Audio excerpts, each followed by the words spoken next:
Hello, and welcome to a very special episode of the Couch Potato Podcast. On today's show, I'm joined by Jen and Lucas as we discuss the 1989 holiday classic National Lampoon's Christmas Vacation.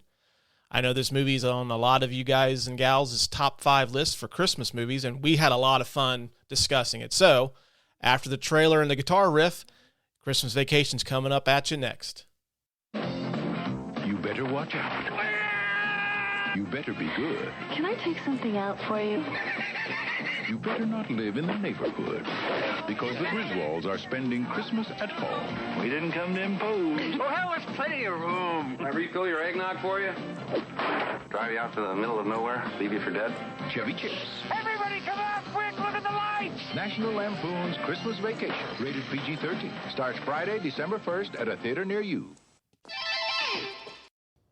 Hello, and welcome back to the Couch Potato Podcast, our Christmas Day edition. And joining me today, as always, Lucas. Lucas, how you doing, man? Doing great. Merry Christmas. Merry Christmas to you, too. It's much better already for you than it was last Christmas. I think it's much better for both of us, actually. Yeah, very true. Very true. It's much better. No COVID. That's true. No stressful places of employment that treated us like shit. Also true. Yeah, so it's already coming up roses. Coming up Millhouse. That's right. And also joining us today is the First Lady of the Couch Potato Podcast. Jen is back on the show. Hello. Hello. How is everyone doing tonight? Merry Christmas, Happy Hanukkah, Happy Kwanzaa, whatever you celebrate out there. Festivus. Festivus. Festivus for the rest of us.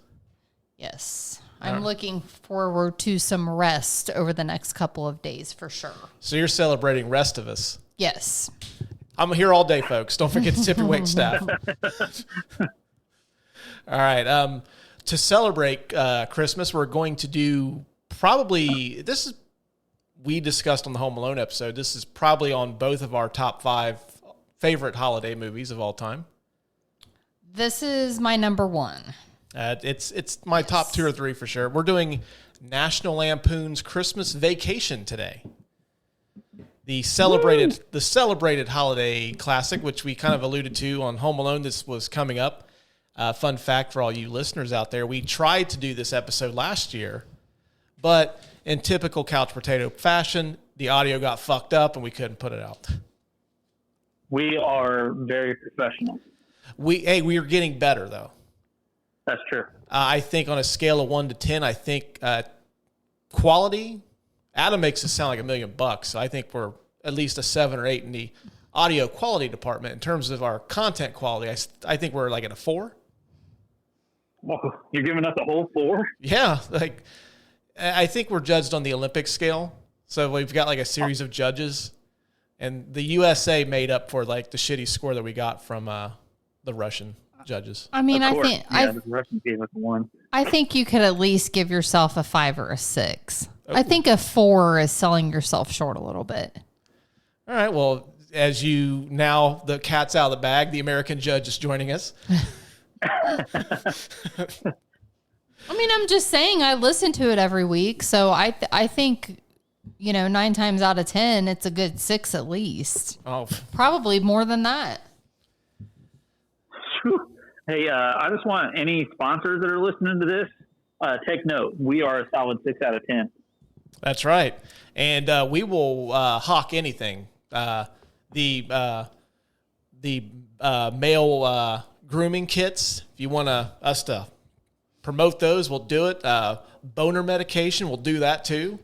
Anything you need sold over the internet, come see us. We'll be happy to do it. That is correct.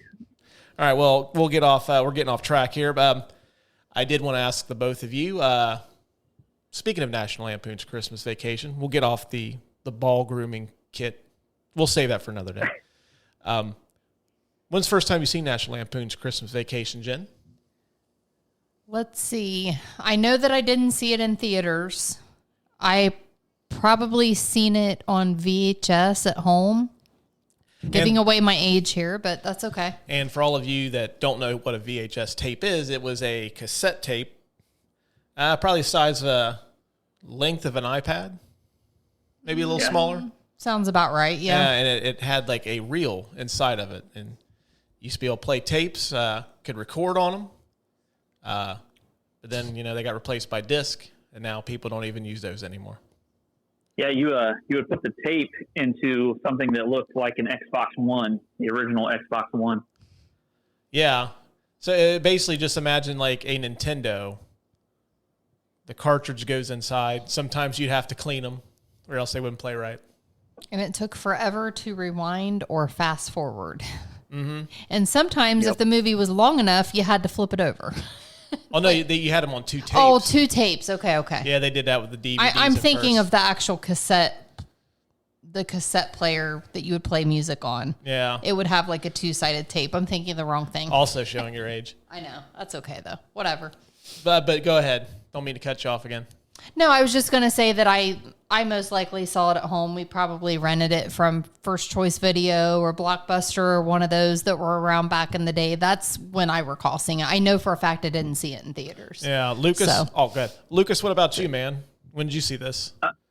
I'm sure my dad was smoking a fat doob on the couch, and so I probably sat there getting contact high when I was a kid watching this on HBO. Oh, cool. You're taking vitamins at an early age. Yeah.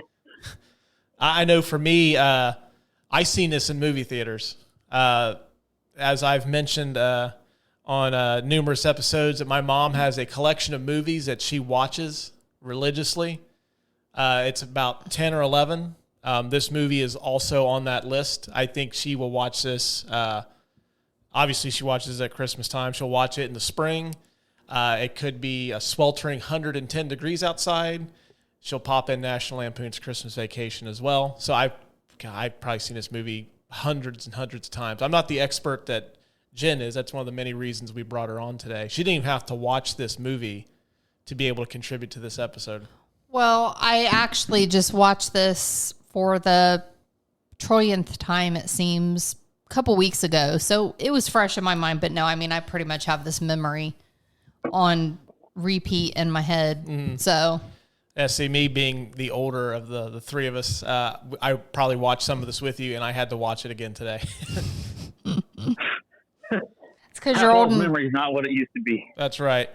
I did want to ask both of you, what makes this movie such a beloved classic? I mean, this movie came out in '89, and it's still widely regarded as most people's one of their favorite Christmas movies. So I want to ask both of you. Lucas, I'll start with you.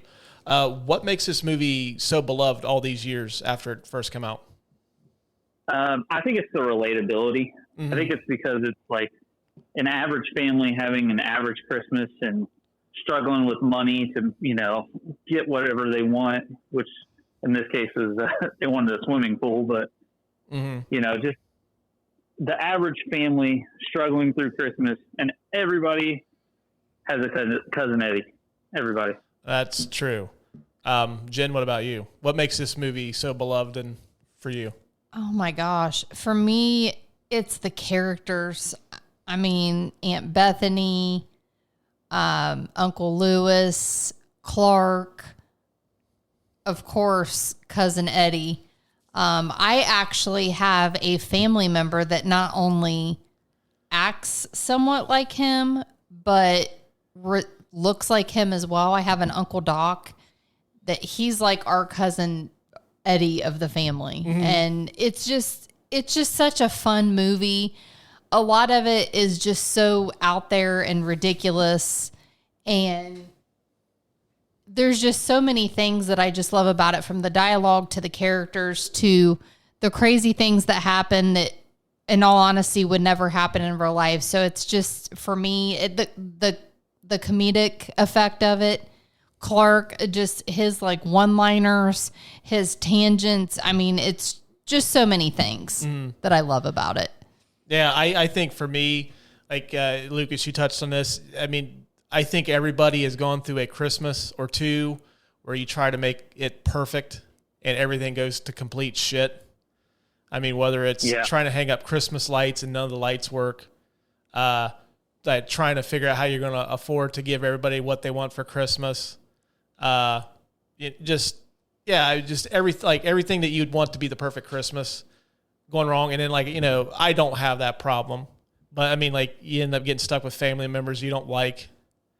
There's first off, Jen, there's no way we would host a family Christmas. That would be a fuck no. Yeah, that's not happening. We're not doing the big family Christmas where people are staying at our house. No, that's not happening. Well, I mean, if they stayed at our house, they would have to probably sleep in the attic or in the garage because we definitely don't have room for anyone to sleep over here. I mean, they'd be on the floor, on a couch. And in all honesty, I'm just too much of a germaphobe and a clean freak to even have any of that mess. So. Well, I mean, until Ballscaped, the male grooming kit, decides they want to pay us a shitload of money to sponsor, for us to advertise, promote the product on the show. Well, I was also going to say they could also roll up in their RV. Now, actually, that's true. Some of the people live in our neighborhood are very snobbish and uptight. I would love to have a piece of shit RV parked in our driveway. Exactly like Cousin Eddie's. Just park it right. No, not even in the driveway. Park it out front in the damn street, in all its glory. Put it right out there. I'm in. Mm-hmm. Yeah, just do it. That's actually, we should invest in a shitty RV just to put out here now. I would actually volunteer to sleep in the RV to just get peace and quiet, in all honesty. And I will actually drain the septic tank in a child's robe because I think that's what Cousin Eddie's wearing in this too. Probably so. If it's not a child's robe, it's his wife's robe. Yeah. At a minimum. Yeah.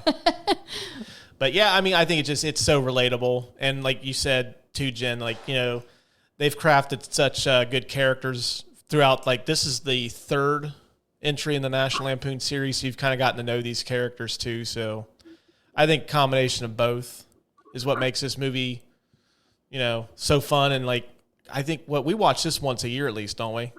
Right around this time. What, this movie? Yeah. Well, you watch it at least once. I probably watch it 4 or 5 times, maybe. Yeah. I haven't watched it as much this year so far. I think I've only watched it twice, which is a little less than what I normally would. But slacking a bit. I know. I need to get it together. Yeah. Well, you can, after we're done here, you can do a quick marathon of 2 in a row. I can, or I can watch it tomorrow. I've still got time. Yeah, it's a cool hour and a half too. Mm-hmm. Blows right by. Exactly. Well, we'll get into the tail of the tape here, and then we'll start knocking out these categories. What do you two think? I'm ready. Let's do it. All right. This movie was released on December the 1st, 1989. It stars Chevy Chase, Beverly D'Angelo, Randy Quaid, Juliette Lewis, and Johnny Galecki. Directed by Jeremiah Chechik. I think I pronounced his name right. Oh, well, if I didn't. Sure. Yeah. Close enough. Yeah, if I didn't, it's what else is new? Rotten Tomatoes score of 67% from critics and 86% from audiences. Box office was $73.3 million on a $25 million budget, which is fucking insane for a comedy in 1989 to have that big of a budget. Yeah. This movie didn't win or wasn't nominated for any awards, of course, and you can stream this on my personal favorite streaming service, HBO Max. Well, at least you can stream it. Yeah, that's what I was just going to say, Lucas. At least it's not a Paramount title where you can't find it. Is it Paramount that you can never find? Yeah. Okay. Yep. And you just proved to me that you actually do listen to the show. Of course I listen every week. I was not lying about that.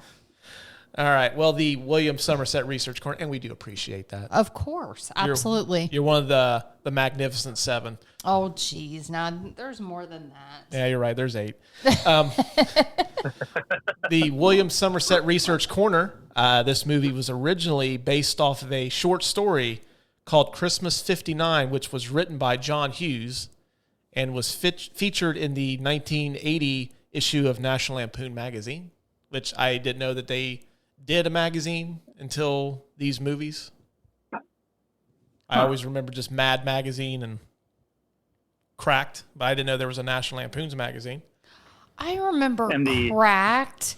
Was that like the Mad Magazine? Yeah, that's Mad Magazine's like crazy uncle. Right. I remember that. Yeah, I don't know what you guys are reading, but I remember Playboy. I don't think they based this movie off of a Playboy article. No, that'd be a little. I think it would be rated higher than, what was it, PG-13? PG-13. Yeah. Lucas, we do appreciate you actually reading Playboy for the articles. That's correct. The Griswold house, you may recognize, at least you Marvel fans, this was the same house that Wanda and Vision lived in the show WandaVision.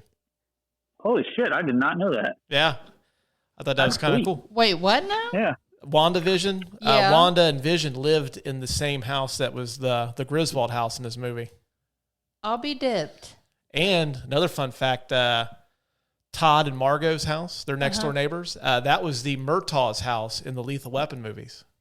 So is it the same director? No, they just... Are they affiliated somehow? No, or- just they shot this obviously on a back lot at Warner Brothers. Right. Yeah, just It standard, just happened to be the same staging or whatnot. Yeah, Oh, same house. wow. Okay. the same house. Haas. Interesting. Yeah, and then like I said, the Murtaugh's house is Todd and Margot's house as well. That's cool. Mae Questel, second name I'm going to fuck up tonight, who plays Aunt Bethany. Oh, I love her so much. She was the voice of Olive Oyl in the old Popeye cartoons. What? Oh, nice. Yeah. That is really cool. And this was her last movie. Oh, bless her heart. Well, she lived for like another 10 or 11 years. Oh. That's just the last movie she was in. Oh, okay. Yeah, she didn't pass away like right after this or anything. I was going to say, I didn't I figure mean, she did fucking die, but it just wasn't right then. Yeah. It wasn't right that minute. Yeah. I mean, I wouldn't figure that some of those old folks that were in that movie would still be alive. I mean, you're talking about what, 99 to 22 years ago? So, Well, actually, the incomparable William Hickey, wait. who plays Uncle Lewis, just passed away not too long ago. I'm wrong. 32 years 32. ago. Holy shit. Yeah. Okay, I'm like 10 years behind. William Hickey passed away? Yeah, not too long ago. And I how think old it was he? Fuck, I don't know. He had to have been old. You're asking too much. I've got my research here. I didn't look up ages of actors. Well, or anything. geez, Russ. I mean, you need to just be prepared. This is the only movie in the Vacation franchise that does not feature Lindsey Buckingham's song "Holiday Road." Snap. Holiday It doesn't. Road. Oh. Or as you like to call it, my grandmother's, or well, my grandparents' theme song as they're driving down the Oh road. yeah, dude! Like every time, like we're driving, like her grandparents are driving, I always play "Holiday Road" because they kind of like drive to the rhythm of the song. That's perfect. And if you knew my grandparents, like it fits them perfectly, so it's pretty great. And the last one that I have in 2003, Christmas Vacation actually got a sequel called National Lampoon's Christmas Vacation 2. It was a made-for-TV movie for NBC, and it stars Cousin Eddie and Catherine, where they get stranded on a island. What? Yeah, I read about that, and apparently it's an awful, awful movie. Yeah, basically, I think the premise is Eddie works at a nuclear power plant. So basically, I think they rip off like the premise of The Simpsons, and he does something where he thinks he's going to get fired, but then I think they are under the impression that he's going to sue them. So they give him a vacation, and Eddie does something stupid, causes them to get shipwrecked on an island, and then that's the premise. I'm sorry, go ahead. And then this is the premise of the movie. They just get shipwrecked on an island. And what is this called again? National Lampoon's Christmas Vacation Part 2. Deuce. I didn't even know they had two. Mm-hmm. Was that direct to DVD? No, it's a made-for-TV movie. All made for TV. Okay. So essentially the same thing as direct to DVD. It's not really on that caliber of content anyway. Quality, Yeah. Okay, gotcha. Yeah, so I didn't bother to watch it because I imagined it was probably a piece of shit. But thank you, Lucas, for clearing it up that it was a piece of shit. You're welcome. Lucas, what kind of fun facts do you have? When Chevy's character Clark is setting up the Christmas lights and they won't turn on, he punches one of the displays, and he actually broke his pinky, but he kept going until the director said cut, and then he was in a shit ton of pain. Oh, was he? Yeah. I wonder if that's when he karate chops the shit out of Rudolph's head. It probably, yeah, that would probably be the moment there. Mm-hmm. Let's see. Oh, when the squirrel gets loose in their house, they Sorry, actually. Go ahead. I was just laughing because I love that scene. Sorry. No, it's good. They're all good. They actually trained a squirrel to do that. Well, the day before they were going to film it, the squirrel died. So they actually had a wild squirrel do that scene. That's amazing, and I love it so much. I bet Randy Quaid ate it. He probably did. On his way to Canada. Yeah. I'm going to kill this squirrel and squat in some rich person's house. Oh, my gosh. That's great. And then the last one I've got, Chris Columbus was actually supposed to direct this, but him and Chevy Chase hate each other. So he decided to go work on Home Alone instead. Yeah, Go ahead. Go ahead. Well, I was just going to say No, all right, we're tripping over each other. You go ahead. I was just going to say a newbie director, Jeremiah Chechik, as I'm sure I butchered that too, was the one that stepped in and took over. Yeah. Yeah, we brought that up in the Home Alone episode. Yeah, what happened was Chris Columbus was working on Christmas Vacation, and then he's like, nope, Chevy Chase is a big fucking asshole. I want out. I'm out. So John Hughes made it up to him. He said, we'll find something for you. And then he offers him 2 scripts. I forget what the other one was, but the other one was Home Alone. Of course, the rest is history. Home Alone, also a beloved holiday classic. Also a movie that you can find done by the Couch Potato Podcast, wherever you get podcasts. Lucas, thanks for the good setup to plug the show. I do what I can. Yep.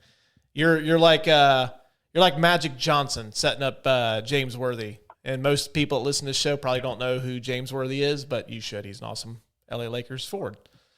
So, yeah, that's all I got for you. All right, good deal. Well, that brings us up to the next category, the I Drink Your Milkshake Award for the best scene of the movie. So, Jen, I will lead off with you. What was your favorite scene in this movie? Oh, man. Do I have to pick one?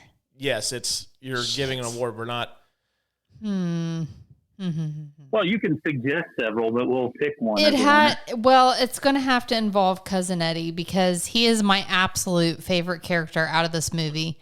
I think, well, no, I know if I have to pick absolutely one, it's definitely going to be when the snobby ass neighbors next door walk outside and they're getting ready to go for a run and they look like they just got off a spaceship with their shiny silver warm-up suits and they're stretching and da-da-da and they look all yuppie-ish that they are. And here you got Cousin Eddie in his child's bathrobe or his wife's bathrobe or whatever it is with a beer with his, I guess it's a winter hat. It's supposed to look like the football helmet, right, Russ? Is that? No, that's a standard. Oh, it's just a standard. I forget what that hat's called, but okay. Yeah. So he's got that on. He's got, no pants on. He's in his skivvies with, is it boots? It's like hiking type looking boots, right? Or snow boots or whatever. And he's,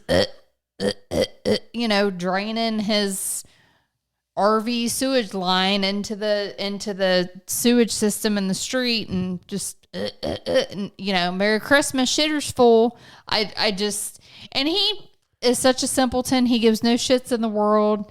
He doesn't think what he's doing's wrong. He's just, Merry Christmas, shitter's full, just waving at people. Nothing wrong here. Just entering or just spewing human waste into the street here. No big deal. Nothing to see here. Keep it moving. I love it. It's just great. What do you got, Lucas? Mine kind of piggybacks off of hers, although I am going to suggest a second scene as well. But the scene that piggybacks off of her is when the sewer actually explodes. Mm-hmm. That whole scene is hilarious to me. And then the second one I was going to suggest is when the squirrel gets loose in the house. Yeah, those are good too. I kind of figure that this movie, when we do these awards, there's probably going to be some that we're going to agree on, but I think like favorite line and favorite scene, we're probably going to have, all three of us are going to have different answers. And my nominee for best scene in the movie is also different. There's a ton of like good scenes in this, but my personal favorite is it's shortly after Eddie arrives and him and Clark are in the living room and they're drinking the eggnog. And then of course, like he's, the dog's drinking the water out of the tree, tells him to get. And then of course, Eddie goes into what's going on with the kids. Like, his daughter's getting cured off the wild turkey in the clinic. And then he starts going into details about his son is he's found his calling in life and he's getting ready to set up his career. And it turns out he works at the carnival and he's talking about he barks for the yak woman. He has that cool line where I think me and Jen use this quite often, like ugly as sin, but hell of a good cook. Yeah. Ugly as sin, but hell of a good cook. Yeah. Then of course at the end it ends with Clark telling him, goes, Eddie, can I refill your eggnog, get you some food, drive you out to the middle of nowhere, leave you for dead? And Eddie, just oblivious to all of it, he goes, no, I'm doing just fine, Clark.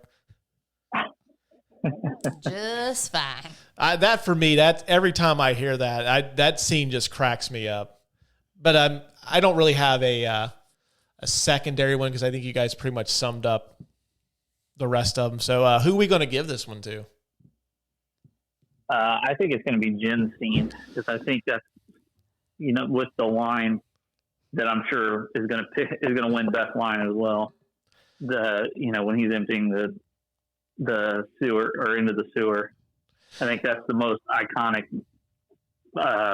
scene from this movie. Yeah, I think that would be the winner too. Actually, we've been to we were recently, one of our best friends just got married recently and they did a costume themed wedding. And there was a guy dressed as Cousin Eddie in the bathrobe with the stogie drinking a beer at that wedding. So with no pants on. Yes, there was. Yeah. That's right. Yeah, you were there too. Yep, I was there. But yeah, I think it's got to be the him draining the sewer into the street because it's such an iconic line. I think that's the iconic line. The scene's iconic, and pretty much like I think if you were to ask one person to name one scene from this movie, that's probably going to be the one that they name. So I'm okay giving it to that. I third that. All option. right. Way to go, Jen. Thank you. Thank you very much. Don't expect to be winning too many more of these though. You get one. I can accept that. You get one, that's it. All right, the I Don't Like Sand, it's coarse and rough award for the worst or most unnecessary scene in the movie. I really couldn't think of anything. They pretty much all tie together. I mean, this movie's only like an hour and a half anyways. So I don't think there's anything. Didn't have anything for nomination. Yeah, because there's really like it. Actually, I was watching it today and I was amazed by how fast this movie goes. I just happened to hit pause to see how much time was left, and there was like 44 minutes already passed. I'm like, shit. There's only like another 30 to go or so, and I was like, damn, this movie flies right by.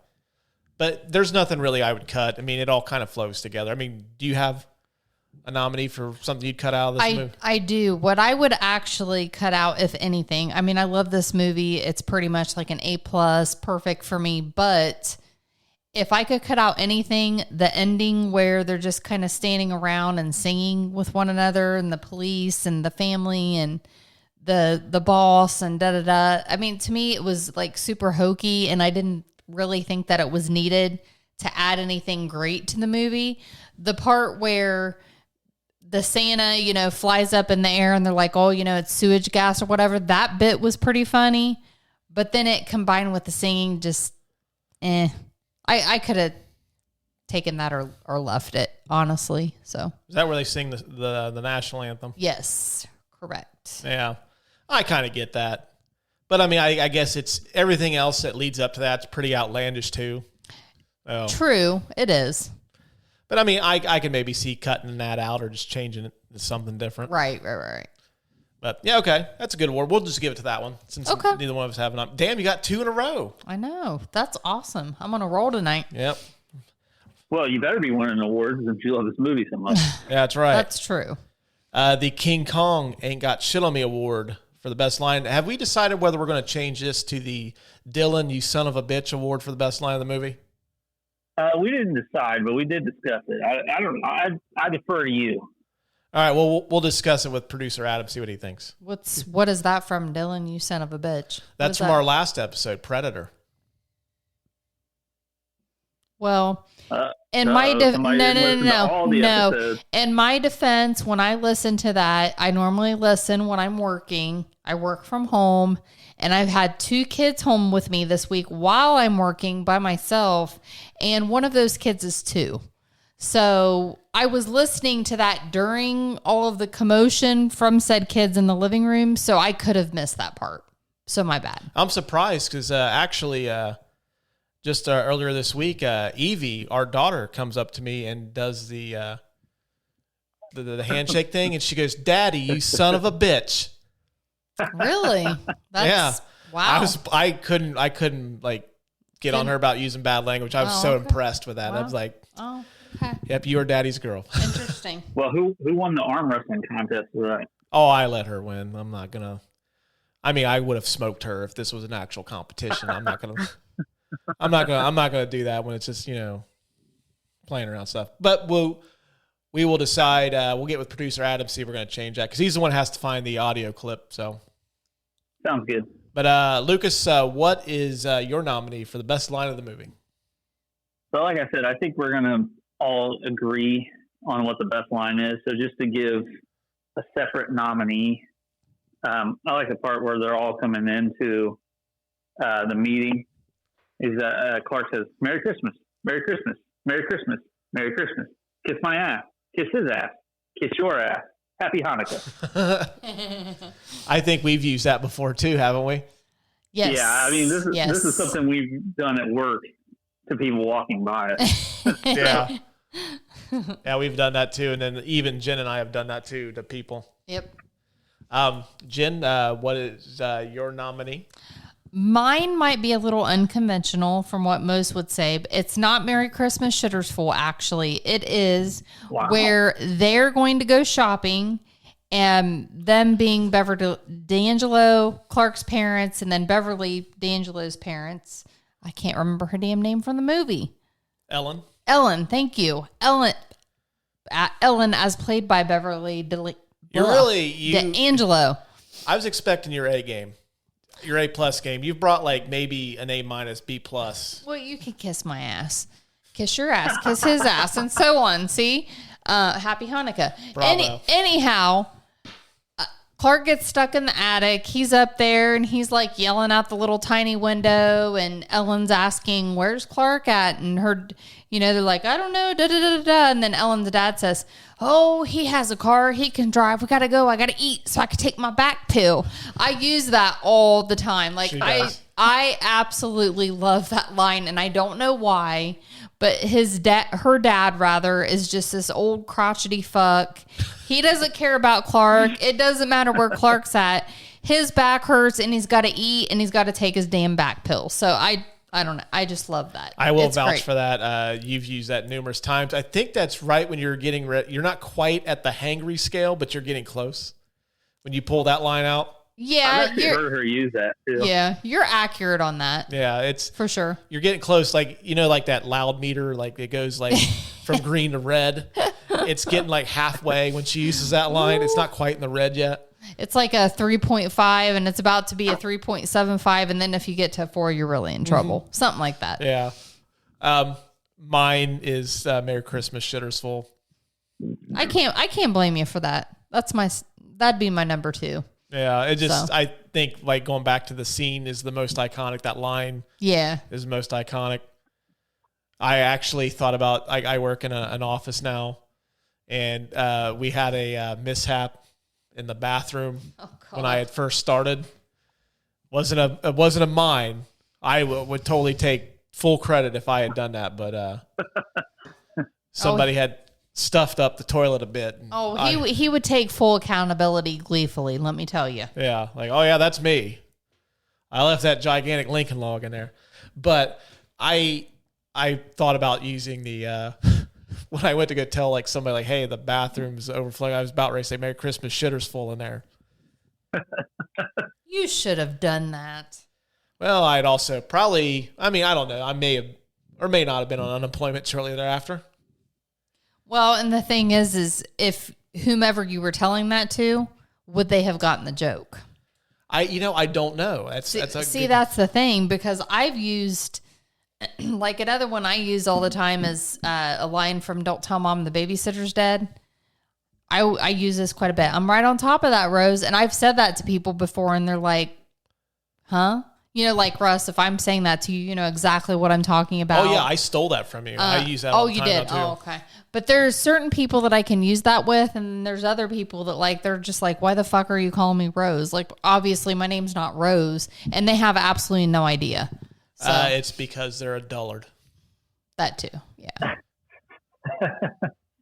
Are we giving this to the Merry Christmas shitters full, though, since it's the most iconic line of the movie? I can agree with that for sure. All right, giddy up. Well, just to tell you how iconic it is, my fiance Tina recognized this movie from that line.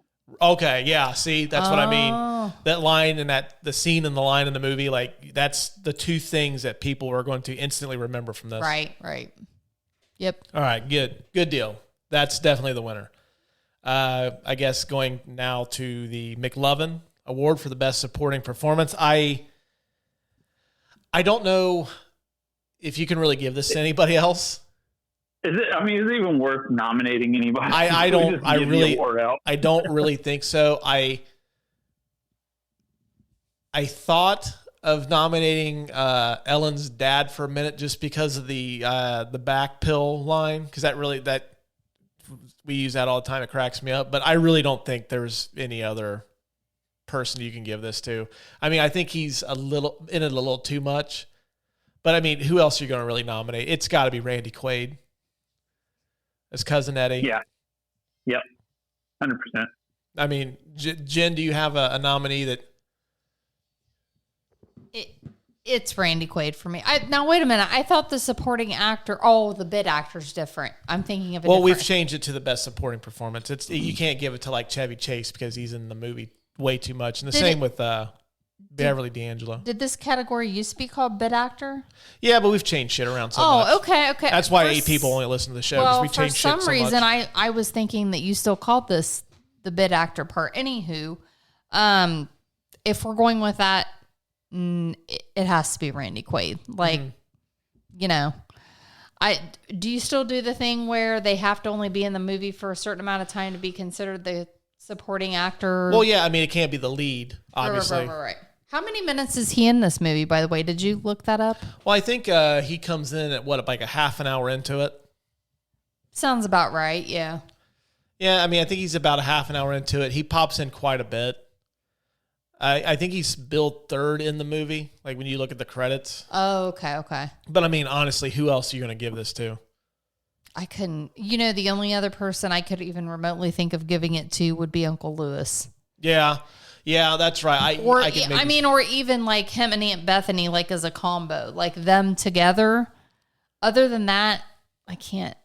Yeah, that's a good point. You can nominate Aunt Bethany and Uncle Lewis too. I think they bring the heat for the 5 or 6 minutes there in the movie. But for sure. Yeah, I think it's got to be Randy Quaid though. Oh, I agree for sure. Well, like you were saying earlier, you said that your Uncle Doc is kind of like your family's version. Oh my God. Yeah. Is that the guy that I met when I went to Indiana with you guys? Yes. The uncle that is, I guess, about my dad's height. Yeah. No. Yes, that's the uncle that you met. Yes. Okay. Yeah. Like kind of thin, kind of has looks like he's got like 10,000 pounds of pomade in his hair. No, that's Uncle Bobby. That's who reminds me of Cousin Eddie. Bobby reminded you of Cousin Eddie? The way he dressed.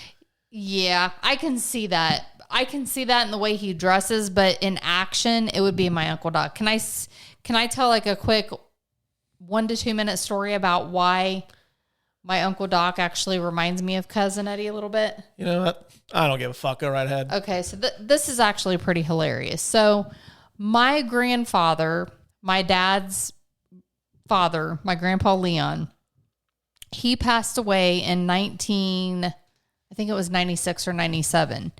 So when he passed away, he had a collection of old leisure suits in his closet. And if some of you younger folks are not familiar with what leisure suits are, these were like suits from the 70s they were kind of like bell-bottom style pants.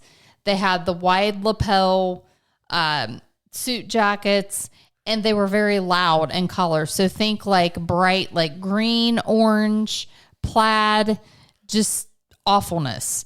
So my grandfather, to my parents' wedding, my parents were married in 1979.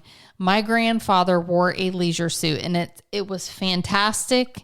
And if I can find a picture, I will have Russ share it on the socials for this podcast. And it was a blue, just awful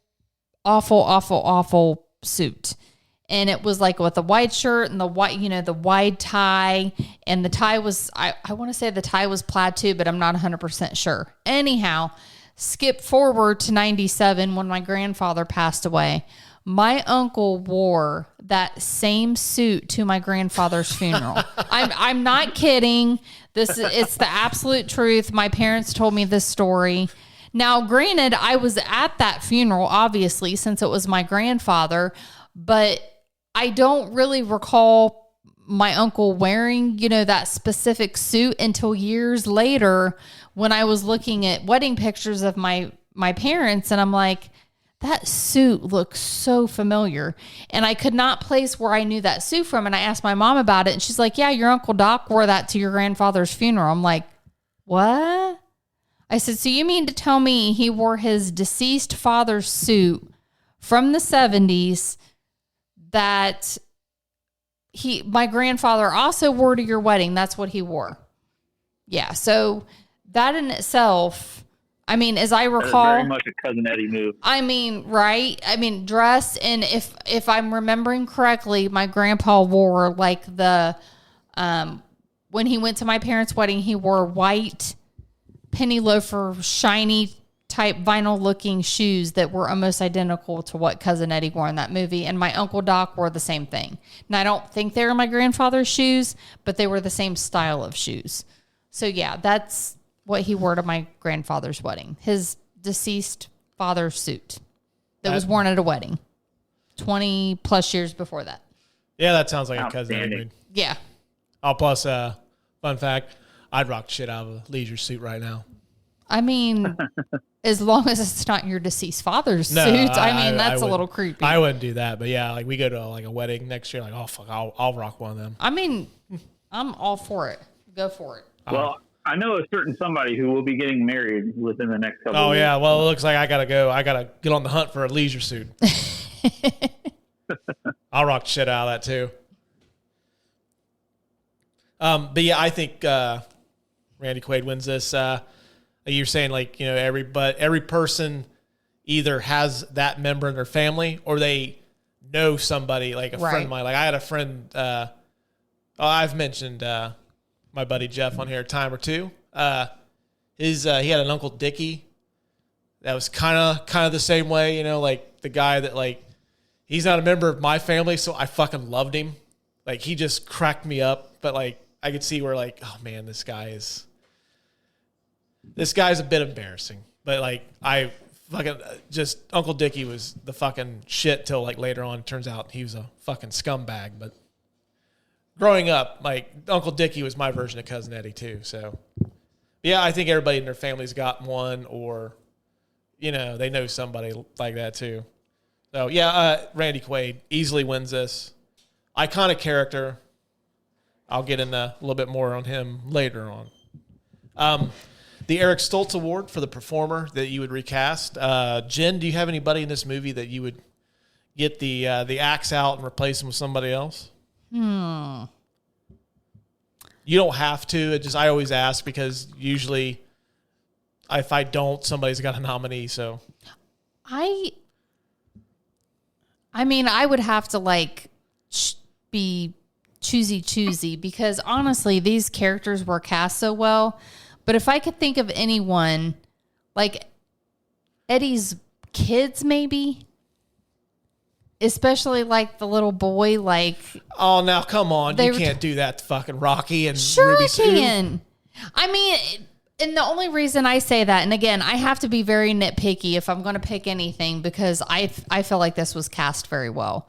But Rocky, I remember the piece where it's actually Ellen's father goes to give him a kiss and give Grandpa a kiss, and he says something about he has I think it's a fungal lip infection. The doctors don't know what it is or something like that. Yeah, you know what? I actually believe that he had that lip thing going on too. I was like, I bet he's really got that going on.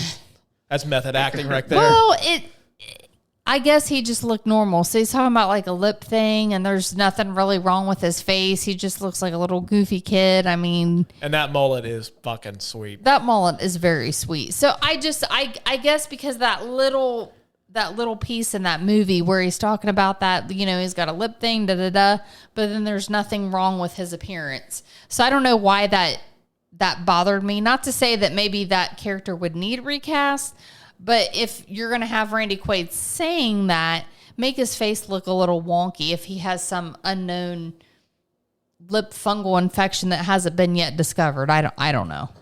Well, I think that takes some of the shine off Ruby Sue, who got kicked by she fell down a well and her eyes went cross, but then she got kicked in the face by a mule and her eyes got straightened out. Yeah. So you want to take shine off that too. That's fucking major right there. That's family news. That's true. Lucas, do you have anybody you'd recast in this? I would recast Beverly D'Angelo because I feel like anybody could play her character. Really? Yeah, I don't feel like she brings anything special to this. Well, see, the thing with her is I think her and Chevy Chase have tremendous chemistry together. Yeah. Like, I thought, I couldn't see anybody playing, like, if this was the first movie, maybe, but, like, the fact that she's been Ellen, and, like, at that point, that was the third one, I don't think you could recast her at that point. Well, I meant really from the start. I mean, I don't feel like her acting really brings anything special to it, but that's just my personal opinion. I'm also not an actor, so I would also be shitty in a movie. Well, it looks like next summer you're going to do one-man play of Macbeth down at the old park. And 3 people would come, and 2 of them are on here. Yeah. I'd be there, buddy. Well, we can promote it on the show. We get 8 people. There you go. Yeah. But yeah, I mean, I don't know. Like, I think that since she was so good in like the first one, that I think that you're past the point of recasting her at that point. Yeah. But yeah, well, I mean, it's a little bit better than Jen trying to take money away from kids. What? So kids out on the street, get out of here, you little motherfucker. Fuck them kids. Why would I Fuck them take money kids. from kids? What the hell are you talking about? Rocky and Ruby Sue, you wanted to get rid of them and get somebody Oh. else in there. No, I'm not. Well, it would obviously be, and I didn't say Ruby Sue. I said Rocky. So I'm not saying like get rid of him and not replace him. I'm saying just replace him with a different character or make it look like he has this lip fungal infection going on that that cousin Eddie's talking about. I mean, that's all I'm saying. I don't know, Rocky, whatever your name is that played him, like Couch Potato Podcast loves you. Jesus. We ain't trying to take no food Yeah, out. we ain't Oh, trying to take my- no food out. No. Yes. We ain't ruining Christmas for that Because kid. years later, that would have ruined his life playing a 30-second piece in National Lampoon's Christmas Vacation. I'm sure he's probably a fucked up child actor anyway. So, Likely. the unsolved mysteries of the movie. I will lead off with you, Lucas. Do you have anything that puzzled you throughout the movie that you never got answered, and maybe we could do our best to answer for you here? No, sir. I have nothing. Oh, wow. I know Jen and I discussed this right before we went on air.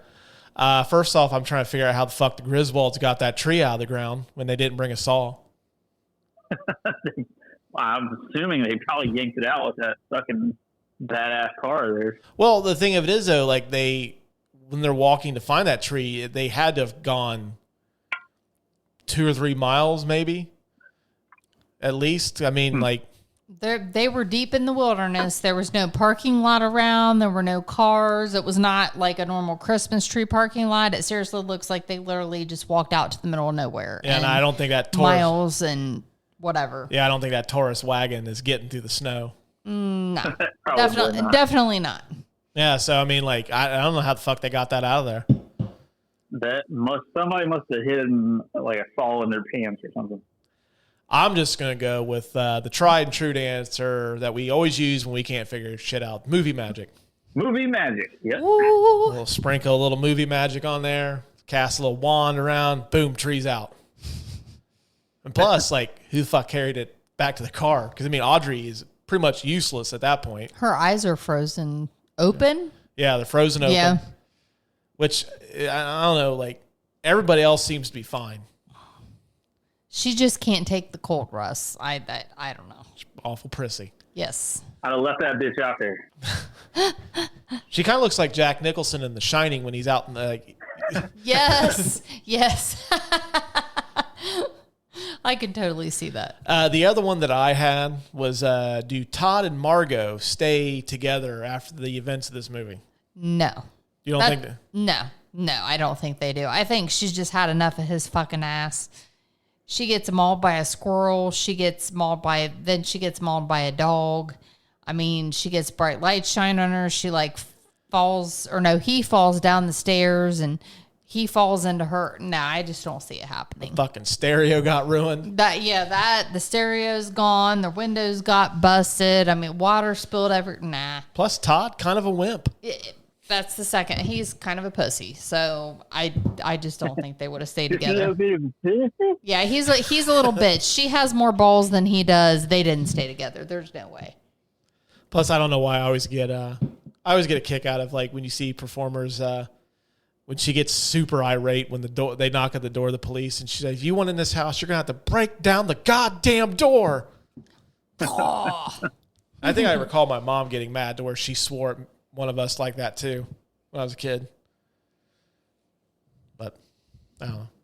Not gonna dig up the past. Not gonna dig up the skeletons. There's no skeletons. None. You probably deserved it if you got. Oh, I'm sure I did. Yeah, I feel like that. I'm sure. I was a hellion. Yes, you were. Jen, do you have any other mysteries of the movie that you need solved? So I had my first one is what you were saying about the tree. And it's not only about how they get that tree. It's not the fact that it's like 20 feet tall. I mean, that's just a wild guess. But they had it roots and everything. Normally, when you go buy a live Christmas tree, I don't believe that you get the roots with the tree unless I'm missing something. But normally, you just go to a tree lot. They're already cut. They're cut at the trunk, and that's it.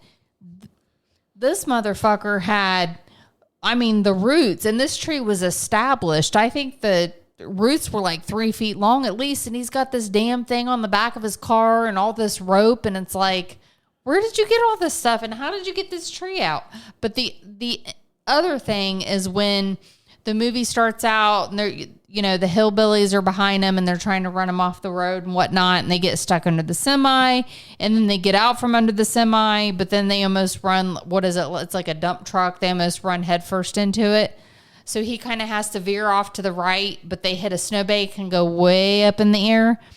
Prior to even going out into the middle of the wilderness to get this tree by the roots, however that happened, this tourist goes like, 10, 15, 20 feet in the air, like he's on a damn, what do you call that? Like the derby, the demolition derby. Like he's on demolition derby. He's like way up in the air. How does that happen where he goes 15, 20 feet in the air, he lands? You would think that car would be blasted to smithereens. I mean, it's a tourist for one thing. And it's an old tourist, so that's even worse. And they land, and it's like you just see the shocks. It's going up and down, but then when they're driving home, it just drives fine. It's not making noise. It's not like tilting from side to side. It's not doing anything. It's like this car just landed like a cat on all four legs, and she was good to go. You didn't watch a lot of the action shows of the 80s, did you? Well, yeah, I did, but... Like the The Dukes of Hazzard car. Yes, I've seen the Dukes of Hazzard. Made numerous jumps. I mean, I know. Comes out fine. Well, of course, but that was Kit the Dukes from of Knight Hazzard. Rider. Trans Am made numerous jumps. Yeah, like that. but this is a fucking Ford Taurus station wagon, and it's My Chevy Ford Chase. Taurus lived through a lot of shit. So But that good? I mean, did you do a 20-foot jump in the air over a snowbank? As a matter of fact, Lucas did do that. Oh, he did? Oh, wow. yeah, Okay. I don't like to talk about my past life like that, but I may have. Not to brag or anything, but you were kind of a badass. Is that what you're saying? That's right. As a matter of fact, he got out. He goes, "Man, I think I fucking cleared 20 yards with that thing." Man, Clark did some damage in that, man. Let me tell you. Yeah, it's basically it's Kit from Knight Rider. It's that chassis with a Taurus. Oh, okay. Yeah. I mean, that's impressive. That's impressive. That's all I can say. Or movie magic. Oh, well, it's probably a little more movie magic than anything because. I was just thinking with that too. Like whenever I say movie magic, I need to get on the sound pad, like some kind of sound where it sounds like I'm sprinkling like magic dust. That Or you could, Yeah, 100. You definitely need to do that. or you could be like Will Ferrell from Talladega Nights, where he's like, or it's not Will Ferrell. I'm sorry, it's John C. Reilly, where he's like, "I'm a magic man." Oh yeah, there now, we go too. Now you see me, now you don't. Or isn't there a Shia LaBeouf meme where he goes, "It's magic," and he's doing this little thing with his fingers? Yes, yep. All right. You've got options. I've got stuff. I got plenty of options in the old utility belt. Yes. The last award is the "I'm the King of the World" award for who wins this movie for you. So, Lucas, I will begin with you. Who wins National Lampoon's Christmas Vacation? I think Christmas movie fans win, Yeah. and in general, just because Christmas movies are something that bring everybody together to watch during what's the happiest holiday of the season. Unless you work And- retail, then it's not. Yeah, well, when you're not working retail, it's the happiest of the seasons. Which now that we're not working retail, this is like the happiest time of the year for me. I can't wait to watch my 6-month-old son rip through some wrapping paper in a couple of days. So that's really exciting for me. But yeah, Christmas movie fans, this is just another one that they can sit down with their family and watch on Christmas or around Christmas and really enjoy. So I think Christmas movie fans win this movie. That's a good answer. Jen, who wins this movie for you? Cousin Eddie. You mean Randy Quaid? Cousin Eddie. Yes. Well, yeah, he used to be Randy Quaid before he evolved into Cousin Eddie.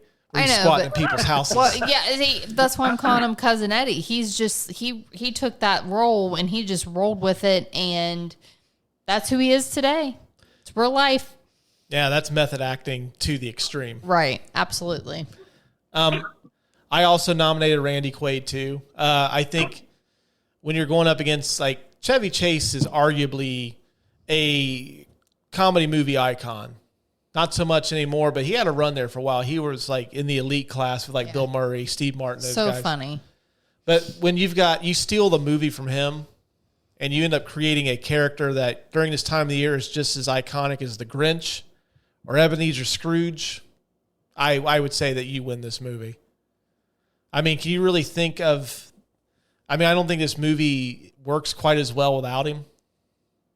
I mean, I still think it's funny, but the best stuff in the movie involves him. I agree completely. So, I mean, for me, I'd have to give it to him based on that principle and the fact that, like, everybody knows who Cousin Eddie is. Right. So, And everybody knows the Cousin Eddie. yeah, and everybody knows a Cousin Eddie. I bet there's one living in our neighborhood right now. There probably is. Actually, I think one of my dogs has the personality of a Cousin Eddie. Yeah, that'd be Lemmy. Yeah. Pisses and shits wherever, just dumps it wherever. All right. Well, before we wrap this up, do either one of you have anything you want to add? No, sir. No, I don't think I have anything other than if you haven't seen this, you're missing out. Go watch it ASAP. Yep. Like I said, you can watch it on HBO Max. Get the old family together, gather around the old TV set, check it out. Before we go, though, I want to wish all of you that listen to this, all 8 of you, maybe 10, I don't know. I want to wish you a very happy holiday, happy New Year, Merry Christmas, all that jazz. whatever you celebrate, enjoy it, spend it with your family, live it up. But this is going to be the last episode of the year. We'll be back in early January with a new episode. I'll tell you here in a minute. So until the first of the year, we will talk at you guys later. And that's going to wrap up this week's episode of the Couch Potato Podcast. We hope you guys and gals have a very wonderful holiday season. There won't be an episode coming up this Tuesday, as we're going to spend a little bit of the holiday season with our friends and family. We will return on January the 4th with a brand new episode. We're going to do Ace Ventura, Pet Detective. For some reason we haven't done a Jim Carrey episode yet, which is kind of strange, but we will rectify that on January the 4th. I'm going to be joined by Jen and the return of the Brotato Tot Jack to discuss that one. So that should be a lot of fun. So until January the 4th, we hope you guys have a wonderful holiday season, and we will talk at you then. Bye, everybody.